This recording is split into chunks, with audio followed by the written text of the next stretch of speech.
पूजा करायची आहे आणि थोडंसं असं कॉम्पॅक्ट साडीच्या लाह्या लागतात, फुटाणे, दूध. सासूबाईंनी ना फ्रेमच करून घेतलेली आहे ह्या फोटोची. अजून नियोजन करण्यामध्ये मी कुठेतरी कमी पडते आहे.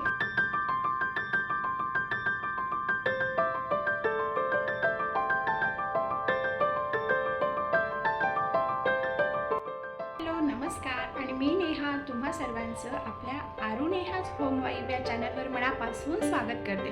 तर आपले व्हिडिओ हे आपल्या चॅनलवर कंटिन्यू येत आहेत, पाहायला विसरू नका. व्हिडिओ आवडत असतील तर व्हिडिओला एक लाईक नक्की करा.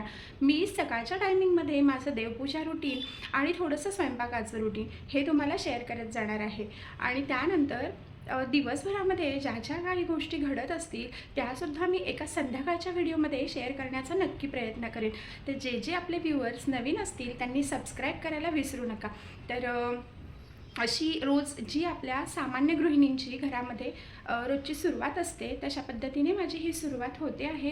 तर अजून सकाळची वेळ आहे आणि माझे काहीही कामं आवरले गेलेले नाही आहे. तर थोडी थोडी स्वयंपाकाची मी इकडे तयारी करते आहे. आणि आरू शाळेतून येण्याआधी मला ह्या सगळ्या गोष्टी जर आवरल्या गेल्या ना तर मला व्हिडिओसाठी सुद्धा थोडासा वेळ मिळतो. सध्या कसं होतं आहे, थोडंसं अजून नियोजन करण्यामध्ये मी कुठेतरी कमी पडते आहे. तर मला व्यवस्थित सगळा विचार करून ह्या गोष्टी करायच्या आहेत आणि व्हिडिओ आपले कंटिन्यू करायचे. सकाळची वेळ म्हणजे एक नवीन सुरुवात असते प्रत्येक दिवसाची. कालचा दिवस आपल्याला काय सांगून गेला, त्या दिवसामध्ये काय राहून गेलं याचा विचार करण्यापेक्षा आजचा दिवस कसा छान जगता येईल याचा विचार प्रत्येक दिवशी करायचा. घरातली कामं तर रोजचीच असतात, पण त्या कामांसोबत आपल्या मनातही थोडा आनंद, थोडी शांतता आणि भरपूर अशा पॉझिटिव्ह वाईब्स ठेवणं गरजेचं असतं. सकाळच्या या शांत वातावरणामध्ये एवढं सांगायचं की आजचा आपला दिवस खूप चांगला आहे आणि तो आपण अजून सुंदर बनवणार आहोत. असाच आनंद शोधता शोधता छोट्या छोट्या गोष्टींमध्ये आपण समाधान मानलं ना तर हा साधासुद्धा रोजचा एक दिवससुद्धा आपल्याला खूप खास वाटतो आणि खूप सारं काही देऊन जातो. तसंच म्हटलं आज काहीसं करूया. तर तुमच्यासोबत व्हिडिओसुद्धा शूट करायचा होता, म्हणूनच म्हटलं चला ह्या छान अशा एका नवीन ड्रेसला इस्त्री करून घेते. आणि त्याचबरोबर मला आज जिवतीची शुक्रवारची पूजा करायची आहे जी आपल्या मुलांसाठी असते. तर इथे ड्रेस वगैरे रेडी करून घेतला प्रेस करून. त्यानंतर आले पुन्हा किचनमध्ये. बाकी काहीही आवरलेलं नव्हतं, पण म्हटलं आधी स्वयंपाक महत्त्वाचा, कारण सगळ्यांना जेवायला देणं हे जास्त महत्त्वाचं असतं. कधी वेळेत असो, कधी शूटच्या गडबडीमध्ये, कधी काही घरातल्या कामांमुळे थोडासा वेळ तर आपला इकडे तिकडे जातो. आणि ना अगदी घाई गडबडीच्या वेळेसच ह्या गोष्टी होतात. आता तेलाची बॅग काढून ठेवायची आहे हे मला कालच डोक्यात होतं, पण थोडासा कंटाळा केला आणि मग ही अशी कामं राहून जातात. तर म्हटलं आता काढून घेऊ, कारण आता ऑप्शनच नव्हता. छोट्या भांड्यातलं दोन्ही हे तेल संपलं होतं त्यातलं. म्हटलं आता काढून घेऊ, पण अशी घाईच्या वेळेस जेव्हा आपण ही कामं काढतो ना तेव्हा ते ज्या जागी आपल्याला 2 मिनटं लागणार असतात तिथे 5 मिनटं नक्कीच लागतात. त्यासाठी आपण जेव्हा आपल्याला वेळ मिळतो त्या वेळेमध्ये हे काम नक्की. आता ह्या आधीच्या क्लिपमध्ये शूट करताना असं ब्लर का आलं किंवा लाईटनिंग असं का होत होतं हे मला माहिती नाही बरं का. एकदम वेवी शूट झालेलं आहे. तर म्हटलं असो, फ्रंट कॅमेराने केल्यामुळे असू शकतं कदाचित. बटाट्यापासून मला इथे 3 प्रकारच्या भाज्या करायच्या होत्या, म्हणजे कोरडी बटाट्याची भाजी आणि एक रस्सा बटाट्याची भाजी. आता स्वयंपाकघरातला कढीपत्ता हा माझा सगळ्यात आवडता विषय आहे बरं का. मिरच्या आणि कढीपत्ता तेल आणि हळद घालून फोडणीमध्ये छान अशा फ्राय करून घेतल्या. तोपर्यंत म्हटलं कणिक रेडी करून ठेवू, म्हणजे मग पटापट गरम गरम पोळ्या केल्या की देवाला नैवेद्य आणि लगेच सगळ्यांना जेवायला सुद्धा बसवून ठेवतो. म्हणजे सुगंधच असा येतो ना की बापरे, कधीही जेवायला सांगा लगेच आपण जेवण करू शकतो. साधी सिंपल अशी रेसिपी, ना कुठले मसाले ना काही त्याच्या मागे लॉजिक, फक्त छान असं हेल्दी आणि पौष्टिक जेवण. वरण भात, ही अशी बटाट्याची भाजी आणि गरम गरम पोळी. चवीला असला तोंडी लावायला तर ठेचा. किती सुंदर जेवण असतं ना हे. सणावाराच्या दिवसात हे असंच काही असतं आमच्या घरी. आणि ही त्यामध्ये पडणारी भरपूर अशी कोथिंबीर. वा वा वा, काय स्वाद लागतो ह्या भाजीचा. एवढं सुंदर आणि हेल्दी जेवण हे असं खूप आवडतं आम्हाला करायला.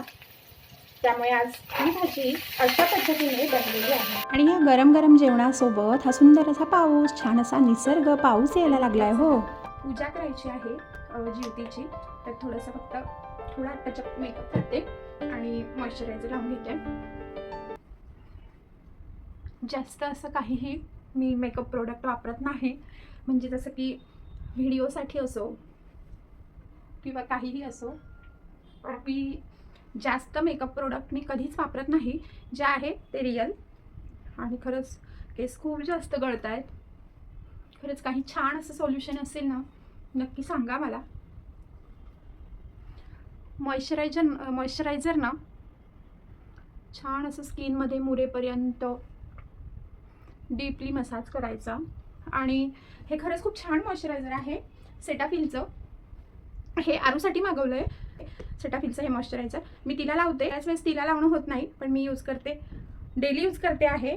स्किनचं टेक्स्चर पण बऱ्यापैकी ठीक झालं आहे, कारण माझं कसं आहे ओपन पोर्स आहेत, त्यामुळे मी हे यूज करते. बिलकुल ऑइली नाही आहे, खूप छान वाटतं मला हे यूज करून. आणि थोडंसं असं कॉम्पॅक्ट, जे की मी रोज बिलकुलसुद्धा यूज करत नाही.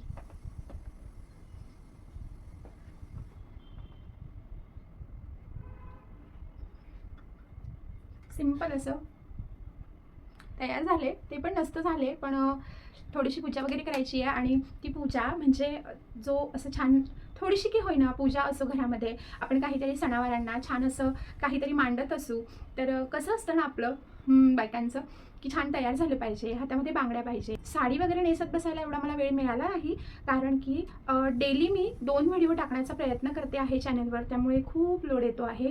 त्यात मोबाईल स्टोरेज इश्यू, म्हणून मग ह्या मोबाईलमधून त्या मोबाईलमध्ये व्हिडिओज, त्या मोबाईलमधून ह्या मोबाईलमधून पेनड्राईव्हमध्ये घ्यायचे. ह्या सगळ्या गोष्टी माझ्यासोबत खूप होत आहे आणि दिवस पूर्ण कसा निघून जातो आहे हे मला कळत पण नाही.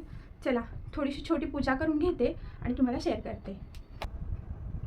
आणि ना आजच्या या पूजेसाठी आधीच बाबांनी आणून ठेवलेलं होतं लाह्या, फुटाणे आणि हे आघाडा आणि दुर्वा. तर ह्या आपल्या अशा साडीच्या लाह्या लागतात, फुटाणे, दूध आणि दूध घ्यायचं राहिलं आहे, आणते मी वाटीमध्ये. तर ह्या सगळ्या गोष्टी अशा पूजेसाठी लागतात. आणि हा फोटो असतो ना, ज्यामध्ये जिवंतिका असतात, त्यांची बाळं असतात, जरा आणि जिवंतिका अशा असतात. त्यामध्ये बुध बृहस्पती असतात, भक्त प्रल्हाद असतात, नाग नरसोबा असतात. श्रावणामध्ये जो शुक्रवार पहिला येईल त्या शुक्रवारपासून आम्ही हा फोटो देवघरामध्ये मांडतो. आणि सासूबाईंनी ना फ्रेमच करून घेतलेली आहे ह्या फोटोची. तर ह्या गोष्टीची खूप मदत होते, की दरवेळेस ते कुठेतरी चिकटवा किंवा ह्या गोष्टी होत नाही. आणि ह्या व्रताचं जे पूजन असतं ते आपल्या मुलांसाठी करायचं असतं.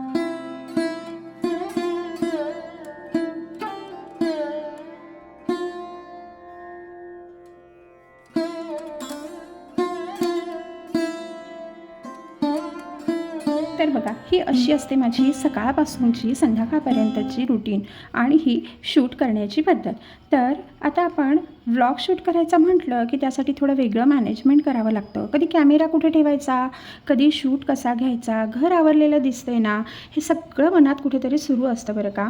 घरची कामं, व्हिडिओ शूट करणं, दोन्ही मॅनेज करताना कधी कधी थोडीशी धावपळ पण होते, पण त्यातही एक वेगळाच आनंद आहे, कारण आपल्या रोजच्या आयुष्यातल्या छोट्या छोट्या गोष्टी मला तुमच्यासोबत शेअर करायला मिळतात ना, म्हणून.